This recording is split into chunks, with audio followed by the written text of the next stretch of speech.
Hello friends, मैं CA Meena Verma और इस वीडियो में हम कोर कॉम्पिटेंस का मतलब समझ रहे हैं।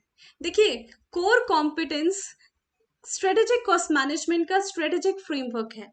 ठीक है, कोर कॉम्पिटेंस वर्ड हम बहुत जगह सुनते होंगे, लेकिन ये बहुत इंपॉर्टेंट उन ऑर्गेनाइजेशन के लिए है जहां पर बहुत सारे अलग अलग प्रोडक्ट लाइनें, अलग अलग बिजनेस यूनिट है, जहां पे अलग अलग बिजनेस यूनिट है, अलग अलग प्रोडक्ट लाइन है। वहां पर कोर कॉम्पिटेंस का मतलब ज्यादा इंपॉर्टेंट होता है समझना। एग्जाम्पल जैसे आईटीसी कंपनी में बिजनेस यूनिट भी बहुत सारी हैं, प्रोडक्ट लाइंस भी बहुत सारी हैं।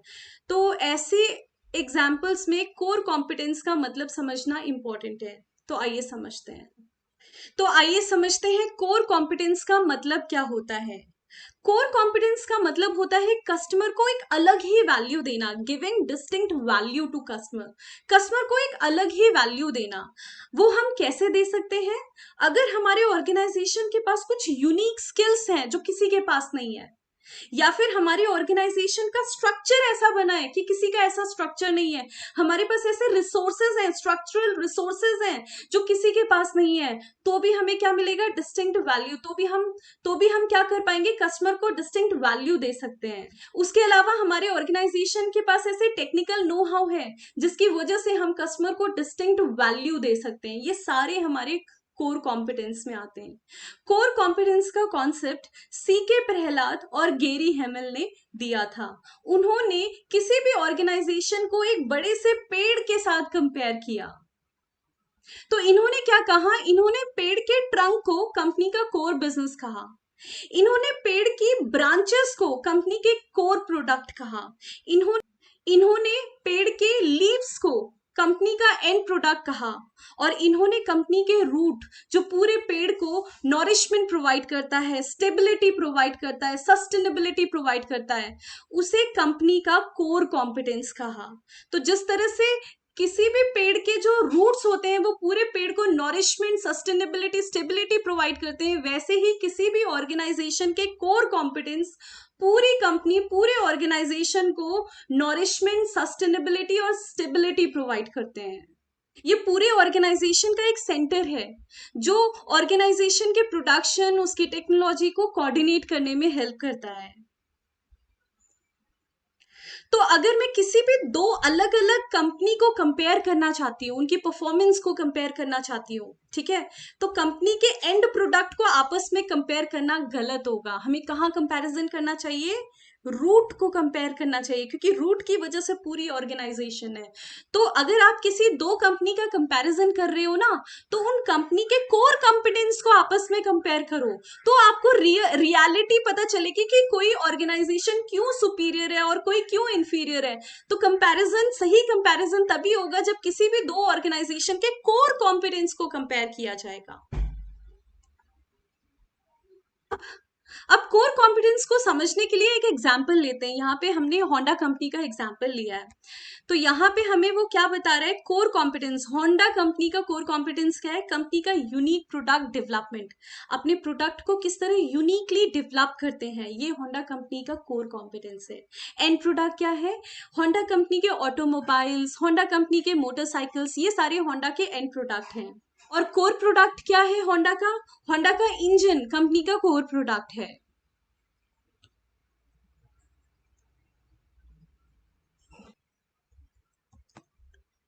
इसके बाद हम एग्जाम्पल लेते हैं कैनन का। अगर हम कैनन की बात करें तो कैनन का एंड प्रोडक्ट क्या है? उसका कैमरा। कैनन का कैमरा उसका एंड प्रोडक्ट है। कैनन कंपनी का जो ऑप्टिक्स, उसके इमेजिंग, ये सारी चीजें क्या है? उसकी कोर कॉम्पिटेंसी है कि किस तरह से ऑप्टिक्स, इमेजिंग प्रोसेस जो भी है इसका, ये कोर कॉम्पिटेंस है। इसके बाद ये बोलता है कैनन का लेजर प्रिंटर, सब सिस्टम, ये सारी चीजें उसके कोर प्रोडक्ट हैं।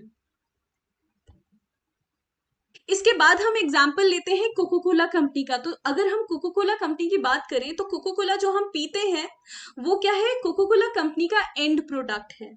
ठीक है, कोको कोला को बनाने के लिए उसमें सिरप यूज होता है। वो जो सिरप है ना, वो ट्रेड सीक्रेट है, किसी को नहीं पता वो सिरप कैसे बनाया जाता है। तो वो जो सिरप जो सीक्रेट है, किसी को नहीं पता, ये कंपनी का कोर प्रोडक्ट है। इसके बाद कंपनी का डिस्टिंक्ट टेस्ट, उसका टेस्ट बिल्कुल अलग है, कोको कोला का टेस्ट बिल्कुल अलग है, तो कोको कोला का स्ट्रॉन्ग ब्रांड और उसका distinct taste Coca Cola company की कोर कॉम्पिटेंस है। अब हम समझते हैं हमारी बुक में कोर कॉम्पिटेंस को कैसे डिफाइन किया है। आप अपने प्रोडक्ट से कस्टमर को एंड प्रोडक्ट बेनिफिट्स कैसा दे रहे हैं, ठीक है। एंड प्रोडक्ट बेनिफिट जैसे कोको कोला पीने से एंड प्रोडक्ट बेनिफिट क्या मिल रहा है। आपने एक wide variety of market access की है या नहीं, और कॉम्पिटिटर के लिए आपको इमिटेट करना मुश्किल है या नहीं। ये तीन चीजें कोर कॉम्पिटेंसी डिसाइड करती हैं। इन तीन चीजों से हमें किसी भी ऑर्गेनाइजेशन की कोर कॉम्पिटेंसी पता चलती है।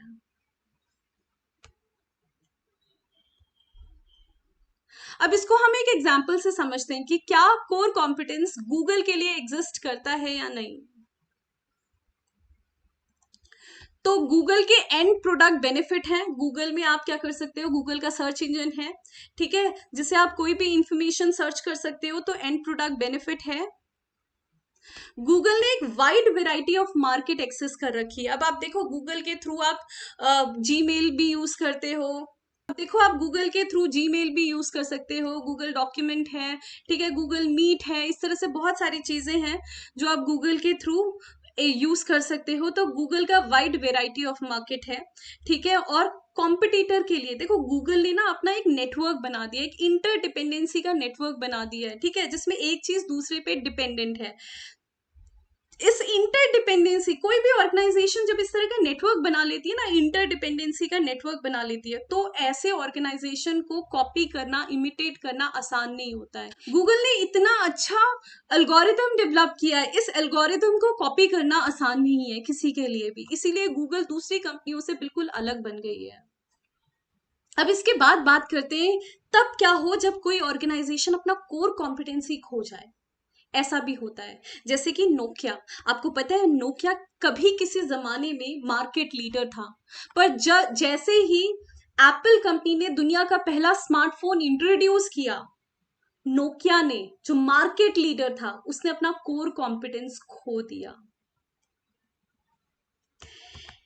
इसके बाद एक और एग्जाम्पल लेते हैं, जैसे बजाज। आपको पता है किसी जमाने में बजाज के स्कूटर बहुत फेमस थे, मार्केट लीडर था, हमारा बजाज हमारा बजाज। आई होप आप लोगों ने ये जिंगल सुनी होगी।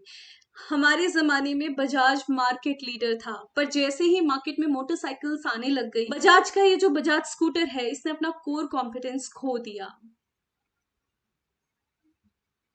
तो इस तरह से हमारे पास ये दोनों एग्जाम्पल हैं, दोनों मार्केट लीडर थे। नोकिया भी मार्केट लीडर था, बजाज भी कभी किसी जमाने में मार्केट लीडर था। लेकिन याद रखिए कोई भी मार्केट लीडर अगर अपना कोर कॉम्पिटेंस खो देता है तो वो एक दिन मार्केट से आउट हो जाता है, ठीक है, उसकी जगह कोई और ले लेता है, ठीक है।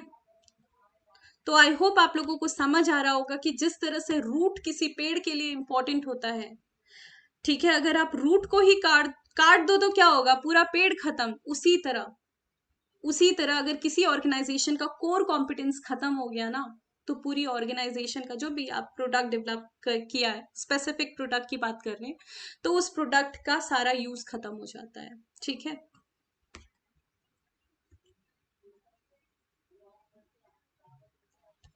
इसके बाद हम नेक्स्ट टॉपिक पढ़ रहे हैं कोर कॉम्पिटेंस के अंदर की रिसोर्सेज और कैपेबिलिटीज क्या होती हैं।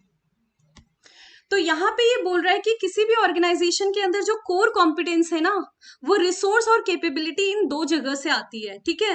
तो कोर कॉम्पिटेंस रिसोर्स और कैपेबिलिटी से आती है। क्या होता है रिसोर्स, पहले इसको समझते हैं, क्या होती है कैपेबिलिटी, फिर उसको समझेंगे, ठीक है। तो पहले क्या बोल रहा है, resource are the factors that enable a company to create value for customer. Resource क्या है, ऐसे फैक्टर्स हैं जिसकी वजह से आप कस्टमर को वैल्यू क्रिएट करते हो।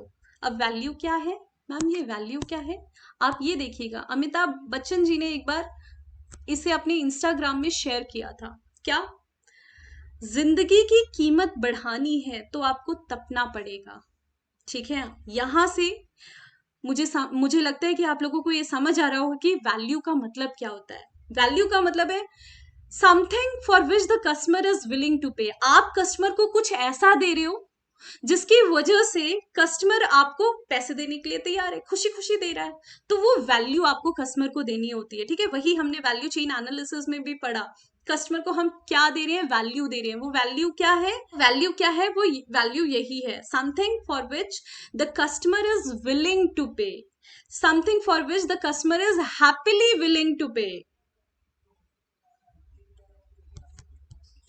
ठीक है, तो रिसोर्सेज क्या है, रिसोर्सेज किसी भी ऑर्गेनाइजेशन के अंदर ऐसे फैक्टर्स होते हैं जो कस्टमर को वैल्यू प्रोवाइड करते हैं। अब अगर आप इस फिगर में अगर आप देखें तो एक जो नॉर्मल कॉफी होती है, कॉफी का पाउडर उससे ज्यादा वैल्यूएबल होता है। ठीक है, फिर रेडीमेड कॉफी हो तो वो कॉफी पाउडर से उसकी वैल्यू ज्यादा होगी, और स्टारबक में अगर आप कॉफी पीने जाएं तो उसकी वैल्यू और ज्यादा हो जाएगी। तो इस तरह से ये आपको प्रोग्रेशन ऑफ इकोनॉमिक वैल्यू दिखा रखा है कि वैल्यू कैसे इंक्रीज होती है, और जैसे जैसे वैल्यू इंक्रीज होती है कस्टमर और ज्यादा पैसे देने के लिए तैयार होता है। ठीक है, जैसे जैसे आप अपने प्रोडक्ट में वैल्यू इंक्रीज करते जाओगे कस्टमर आपको और ज्यादा पैसे देने के लिए तैयार होगा। ठीक है, अब आपने कभी ऐसा सोचा है कि स्टारबक की कॉफी इतनी महंगी क्यों होती है? ठीक है, और वही कॉफी हम नॉर्मल किसी रेस्टोरेंट में पीने जाते हैं तो सस्ती होती है। तो देखो, स्टारबक में जब आप कॉफी पीने जाते हो तो वहां पे सिर्फ आप कॉफी नहीं पी रहे होते, वहां पे सिर्फ एक सर्विस नहीं मिल रही है, वहां पर आपको क्या मिल रहा है, वहां का सिटिंग अरेंजमेंट इतना अच्छा होता है, वहां का ऑरा इतना अच्छा होता है, वहां पे स्मेल इतनी अच्छी होती है, साउंड इतनी अच्छी होती है, वो हर चीज का इतना ध्यान रखते हैं कि वहां पे जो पल आपने बिताया होता है वो आपके लिए मेमोरेबल बन जाता है। तो वो सिर्फ आपको सर्विस नहीं दे रहे हैं, तो वो सिर्फ आपको एक कोई प्रोडक्ट नहीं दे रहे हैं, वो सिर्फ आपको कोई सर्विसेज नहीं दे रहे हैं, बल्कि आपको एक अलग एक्सपीरियंस दे रहे हैं, जिसकी वजह से आप वो जो समय वहां स्पेंड करते हो वो मेमोरेबल बन जाता है। ठीक है, तो ये होती है वैल्यू। ठीक है, तो रिसोर्सेज क्या होते हैं, रिसोर्सेज ऐसे फैक्टर्स होते हैं जो कस्टमर को वैल्यू देता है। ठीक है, अब ये फैक्टर्स क्या हो सकते हैं जिससे हम कस्टमर को वैल्यू दे सकते हैं? अब वो रिसोर्सेज क्या हो सकता है, वो रिसोर्सेज टेंजिबल भी हो सकते हैं, इंटेंजिबल भी हो सकते हैं। जैसे कि आपके ऑर्गेनाइजेशन के land, building, inventory, machinery, money, ठीक है, ये सारे टेंजिबल असेट हैं, टेंजिबल रिसोर्सेज हैं। इंटेंजिबल रिसोर्सेज जैसे इंप्लॉइज के जो स्किल्स हैं आपको दिखते नहीं है, बट वो इंटेंजिबल रिसोर्स है आपका। ठीक है, आपका जो ब्रांड है, आपका पेटेंट है, टेक्नोलॉजी है, ये इंटेंजिबल असेट्स हैं। ठीक है, तो ये सारे जो रिसोर्सेज हैं, तो ये सारे ऐसे रिसोर्स हैं, ऐसे फैक्टर्स हैं जो कस्टमर के लिए एक अलग ही वैल्यू क्रिएट करने में हेल्प करता है। ठीक है, अच्छा, दूसरी बात क्या बोलता है, जितना डिफिकल्ट आपके कॉम्पिटिटर के लिए आपके रिसोर्स को इमिटेट करना होगा उतना ही वैल्यूएबल आपका रिसोर्स होगा। जैसे कि गूगल का एल्गोरिथम किसी भी दूसरी ऑर्गेनाइजेशन के लिए गूगल का एल्गोरिदम को कॉपी करना आसान नहीं है, इसीलिए गूगल का एल्गोरिदम गूगल कंपनी के लिए एक बहुत ही वैल्यूएबल रिसोर्स है। उसी तरह कोको कोला, कोको कोला का जो सिरप जो आप कोको कोला में यूज करते हो वो उसका ट्रेड सीक्रेट है। ठीक है, तो वो सिरप भी एक वैल्यूएबल रिसोर्स है ऑर्गेनाइजेशन के लिए, क्योंकि क्योंकि वो एक सीक्रेट है, कोई भी कॉम्पिटिटर किसी को भी नहीं पता कि वो सिरप कोको कोला कैसे बनाता है, इसीलिए ये रिसोर्स कंपनी का एक वैल्यूएबल रिसोर्स है, और ये रिसोर्स कंपनी का एक वैल्यूएबल रिसोर्स है, और ये रिसोर्सेज उतने ही वैल्यूएबल होंगे जितना मुश्किल कॉम्पिटिटर के लिए उस रिसोर्स को कॉपी करना होगा। ठीक है, तो जितना मुश्किल इमिटेट करना होगा रिसोर्सेज को उतना ही वैल्यूएबल रिसोर्स आपका होगा वो। ठीक है, और रिसोर्सेज कहाँ हेल्प करता है, रिसोर्सेज आपके कस्टमर को वैल्यू प्रोवाइड करने में हेल्प करता है, और इस रिसोर्सेस के थ्रू आप कोर कॉम्पिटेंसी जनरेट कर सकते हो अपने ऑर्गेनाइजेशन के लिए। इसके बाद बात करते हैं कैपेबिलिटी की। इसके बाद हम बात करते हैं कैपेबिलिटी की। कैपेबिलिटी का मतलब क्या होता है, कंपनी की एबिलिटी, अपने रिसोर्सेस को किस तरह कोऑर्डिनेट किया जाए और उसको प्रोडक्टिव पर्पस के लिए यूज किया जाए।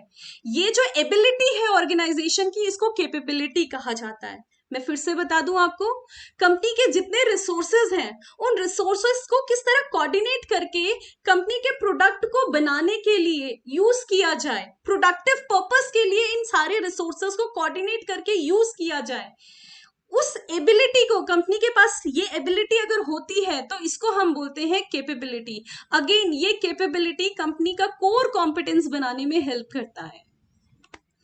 तो अब इस रिसोर्सेज और इस कैपेबिलिटी की मदद से कंपनी को कोर कॉम्पिटेंस बनाने में हेल्प मिलती है, जिसकी वजह से कंपनी या तो कॉस्ट लीडर बन सकता है या प्रोडक्ट डिफरेंशिएशन कर सकता है।